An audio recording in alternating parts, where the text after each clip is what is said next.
privilege to introduce our first speaker this morning, Dr. Dina Maloney, our superintendent and president. For this introduction, I thought it might be interesting to survey a few dozen of the staff, faculty, and managers who work most closely with Dr. Maloney. I asked them about the qualities that they most appreciate in our president. The answers were remarkably consistent, and they're represented by this word cloud. So the largest words are the ones that appeared most frequently in the survey. And I'd like to highlight three themes. First, Dr. Maloney's colleagues appreciate not only what she does, but how she does it. They describe her as approachable, personable, humble, and genuine. She truly has a gift for putting people at ease. And just as a good educator individualizes the learning environment, she also has a very deep respect for her colleagues, as well as an investment in their learning and growth.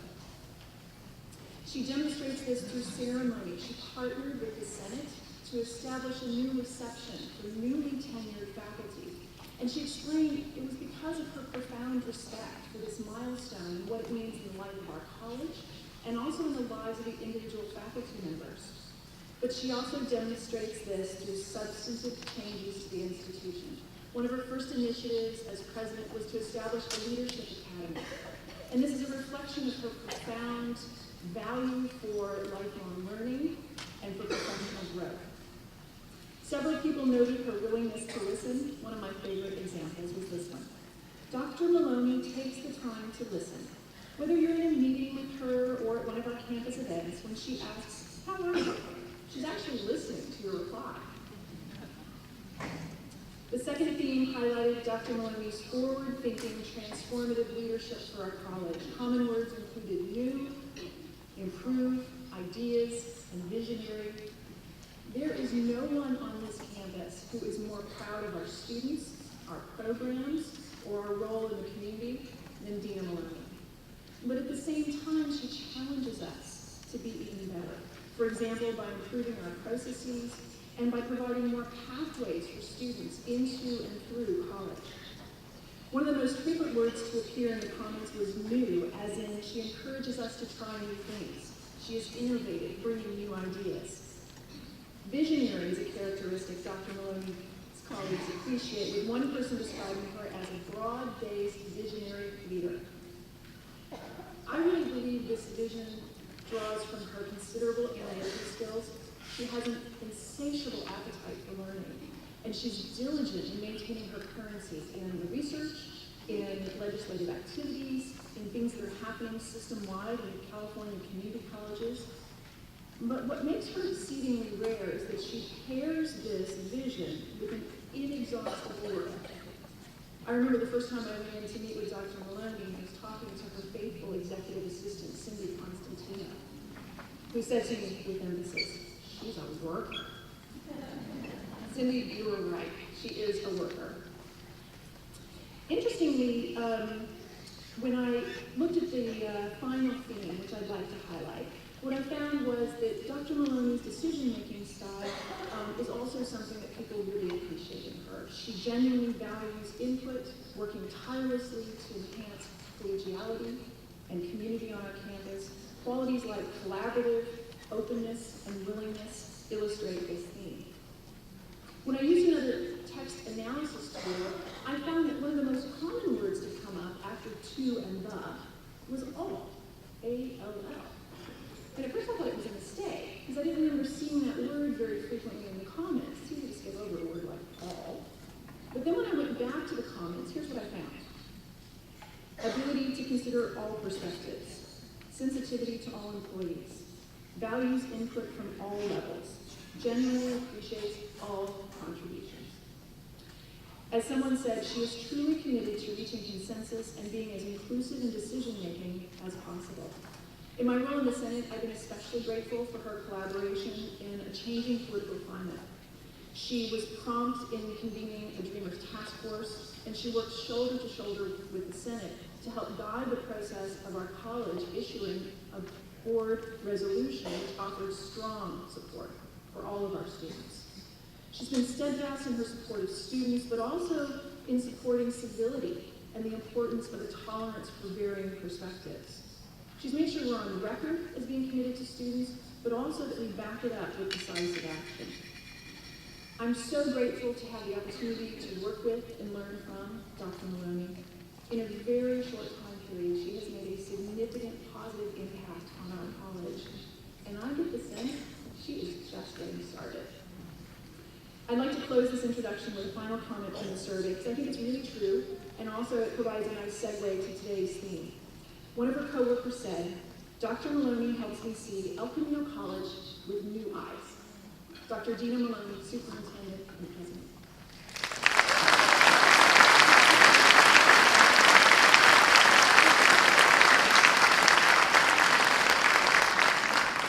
Good morning. Wow, that was quite an introduction. Thank you so much, Dr. Daniel DiGregorio. I'm very, very honored to be the Superintendent President at El Camino College. And it's my joy to welcome you all to the 2017-18 academic year. I want to thank the Professional Development and Learning Department, the Faculty Development Committee, audiovisual team, the Marcy Auditorium team, facilities, and everyone who worked together to create a nice kickoff to the academic year. This year's theme is celebrating successes and looking to the future. And I'm really excited about that theme because it's focused on students. We're a student-centered college. And I'm going to be talking today a little bit about the state of the college, and it's easy to get lost in details about the budget and facilities and sort of the operations of the campus and forget why we're here. And so I'm going to start my presentation with a discussion about, with some slides about students, and we're going to hear from students. So we're going to go ahead and get started. If I can get this going. All right. So it's going to be quiet. I just want you to have the opportunity to hear from some of our students.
I'm inspired by that. Are you? That is amazing.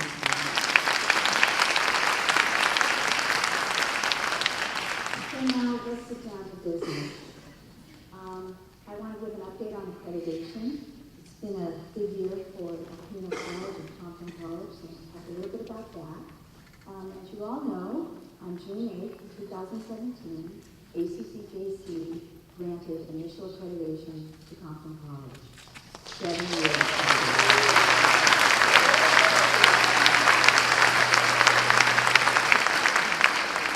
It's so exciting to share that and with the community and with everybody who's worked so hard on this. So So the next steps are that in the accreditation standards, we need to develop a quality-focused essay. And so the team at Compton is working on that. We anticipate that that will be submitted to ACCJC by November 30th. And then we'll move on to the next step, which is a substantive change proposal, which must be prepared to transfer the authority from the El Camino Community College District to the Compton Community College District. That is a process that includes a visit, so we expect that that will all be submitted by August of 2018 with a visit the following year. And by the summer of 2019, we will have accomplished the goal, and we will all celebrate, and Compton's partnership with El Camino will end. Very exciting. We have formed a transition team because there's a lot of things that need to be untangled now that we have been partners for so long. And so that transition team met for the first time in July and formed subcommittees focused on specific aspects that need to be planned for, including financial aid, police services, student information systems, student services, a variety of topics and areas. Those subcommittees are forming their plans. The team will come together again in October, and we'll be off and running. We also were very pleased at the proactive approach taken by the Compton District in identifying the transition costs that would be faced once we do separate in the partnership. And Dr. Curry and his team were able to secure $11.3 million to cover some of those transition costs. And so that is funded, that is now in our budget for the state budget for 2017-18. On the El Camino side, we are also up for accreditation in 2020. So this year, it's not too early to start planning. We're going to be forming our committees, identifying co-chairs for the accreditation steering committee, starting to get some training, getting the systems in place so that we'll be able to start developing the self-evaluation report. We anticipate a site visit from the peer review team in the fall of 2020. I want to talk also about enrollment and fiscal management. Last year at this time, I spent a lot of time talking about enrollment management. It is still very much a matter we need to pay attention to. So you can see from this chart that we have had a practice of borrowing or shifting FTES we earned in the summer to the prior year in order to achieve our cap or our growth goals. And over time, that practice of shifting summer FTES to the prior year meant that each year we started a little bit behind in our FTS generation because we were using summer for the prior year. And you can see that by 2015-16, we shifted so much that we really couldn't sustain that effort. So we made the difficult decision to go into stability. 2016-17 was that stabilization year, and now we're in the first year of trying to restore our FTS and grow back to where we were funded for. We've developed a new graphic to try to understand how we're progressing towards our goal. So you'll see here that we have a goal of 19,510 FTES for this year, and we have each enrollment period, it's adding to the thermometer by the end of the year to see where we are. But we're already a little behind, so we have to really need to work together and get everybody's ideas on ways in which we can approach this issue and come out of stabilization and be back on sound fiscal footing. A little bit about our students. I think there's going to be some quizzes later, so you might want to pay attention. You'll notice that we're a highly diverse campus, and we are 52% Latino at this point in time, 15% Asian, 15% African American, and 13% white. Females still outnumber males on our campus. 52% of our students are female, 48% are male, and 1/3 of our students are full-time, 2/3 are part-time. And that's an interesting makeup of community colleges in general. But we know that full-time students are more likely to succeed and persist and achieve their goals. So we're encouraging students to try to get 15 minutes, 12 minutes to be able to be full-time status and get closer to their goals. With a combination of fall, spring, summer, and winter, students potentially could earn 30 units a year and be able to achieve that goal and finish in 2 years. Last year we ran what we call the SENSE survey. It's a survey of entering students, and it provides some very interesting data for us. So if you look at this, this was first-time students entering the college. 51% indicated that neither of their parents had gone to school, so they truly are first-generation students. More than half of our students identified that way. And 33% indicated English was not their primary language. However, our students have very high aspirational goals. If you notice, 94% of those students said they want to transfer. So it's a real indication of the need for excellent instruction and good support services to help these students achieve their goals, because college is not something that is part of their family history, and many of them are English language learners.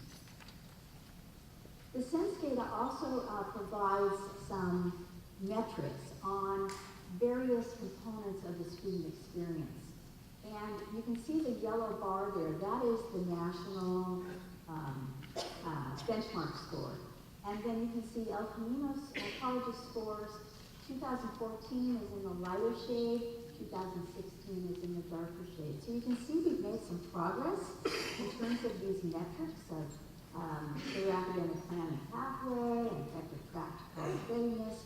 So those categories of survey items, you can see some progress, but we're still below the national benchmarks. We have some work to do there.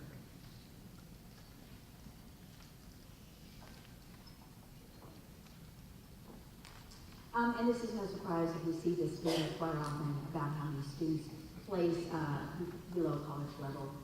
About 30%, almost 30% are college level, and the rest are below college level.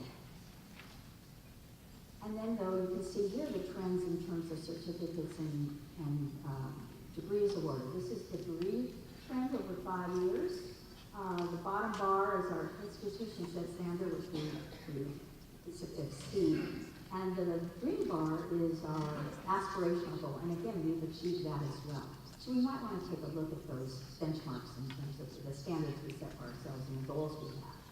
We anticipate that in 2016-17, over 2,700 students earned an associate degree at El Camino College. Our 5-year certificate trend, I think, is instructive because I think it shows the impact of a recovering economy. So this is the number of students that earned a certificate through our CTE programs primarily. And you'll see that in 2012-13, we had a high of 599 students. We took a sharp dive down in 2013-14 and 14-15, and that's when the job market started picking up and students were getting employed before they finished their certificate program. But you can see we put some effort towards achieving our aspirational goal of 650 students, and we have a small task force that's been working on certificate and the improvement in the numbers of students earning certificates.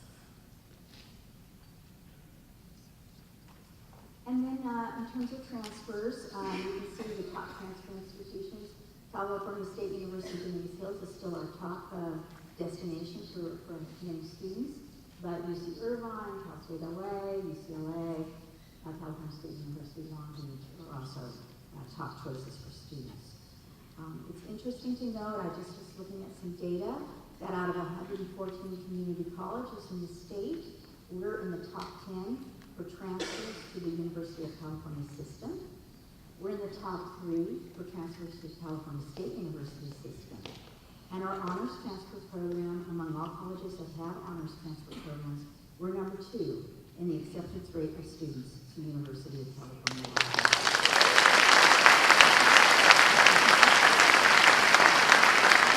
I'm not going to say it's number 1, but we're coming after him. All right. This is the same information for Compton College. So you can see again on the FTES, the shifting of FTES at Compton kind of mirrors to a lesser degree maybe the shifting that we've experienced here at El Camino. But again, it's something that is of importance to note. You will also note the same graphic for the FTES tracker in terms of the goal for this year at Compton College, the goal being 60 62-42, I think it's 60-60 actually. You probably will share this information at the professional development workshops tomorrow. And you can see by term the thermometer will rise and see where we are at the end of the year. Again, Compton is highly diverse as well. 59% of students at Compton are Latino. We have 30% are African American. A greater percentage of students at Compton are female than compared to El Camino College. And about 1/4 of students at Compton are full-time, the rest being part-time. The Sense survey was also conducted at the Compton College site, and you'll notice that more students at Compton than at El Camino are first in their generation to attend college, and a higher percentage indicate English is their second language. But they also have high aspirational goals, a desire to transfer or earn a certificate or degree. The Sense data at Compton is interesting. Compton actually has exceeded the benchmark score on 2 of the dimensions, high expectations and aspirations, and an effective track to college readiness. You can see some improvements in some of the dimensions as well, and probably want to take a look at engaged learning and academic social support to see what that data might inform in terms of programming. And again, Compton, similar to El Camino, the majority of students are entering unprepared for college work, and 14% indicated their placement indicated college ready. The 5-year degree trend at Compton is really impressive. You can see the huge steep increase in the number of students earning the associate's degree at Compton.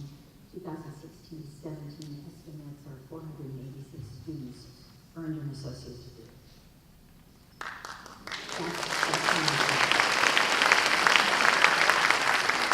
And here you can also see the certificates.